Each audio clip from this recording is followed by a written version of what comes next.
বন্ধুরা, রোশনাই ধারাবাহিকের সবচেয়ে বড় খবর নিয়ে চলে এলাম। স্টার জলসায় আসছে নতুন ধারাবাহিক। ঘরের মেয়ের সাগর পাড়ি দেওয়ার গল্প বলবে নতুন এই ধারাবাহিক। আর এই ধারাবাহিকের প্রোমো প্রকাশ্যে আসার পর থেকেই শোনা যাচ্ছিল হিন্দিতে ঝনক সারা ভারতবর্ষ কাঁপালেও বাংলায় তার রিমেক রোশনাই তেমন জনপ্রিয়তা লাভ করতে পারেনি। তাই স্লট লিড থাকলেও একাধিক নতুন প্রজেক্টের জন্য রোশনাই ধারাবাহিক শেষ করে দেওয়া হবে। আর রোশনাই ধারাবাহিকের স্লটেই দেখা যাবে স্টার জলসার আসন্ন এই নতুন ধারাবাহিক।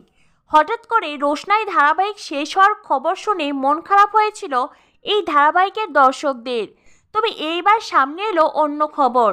জানা যাচ্ছে রোশনাই ধারাবাহিক এই মুহূর্তে শেষ করা হবে না। বর্তমানে রোশনাই ধারাবাহিকে চলছে দারুণ ট্র্যাক।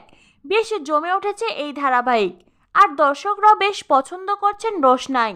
তাই তো চ্যানেল এবার সিদ্ধান্ত নিল রোশনাই নয়, বরং অন্য ধারাবাহিককেই শেষ করে দেওয়া হবে।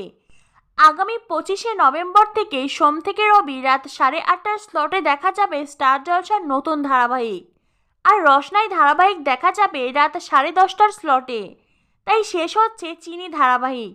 তো বন্ধুরা, অবশেষে জানা গেল এই মুহূর্তে রোশনাই ধারাবাহিককে শেষ করার সিদ্ধান্ত নিচ্ছে না চ্যানেল। তো বন্ধুরা, খবরটি শুনে তোমরা কতটা খুশি অবশ্যই কমেন্ট করে জানিয়ে দিও। রোশনাই ধারাবাহিকের সকল আপডেট পেতে আমাদের সাথে থেকো। ধন্যবাদ সবাইকে।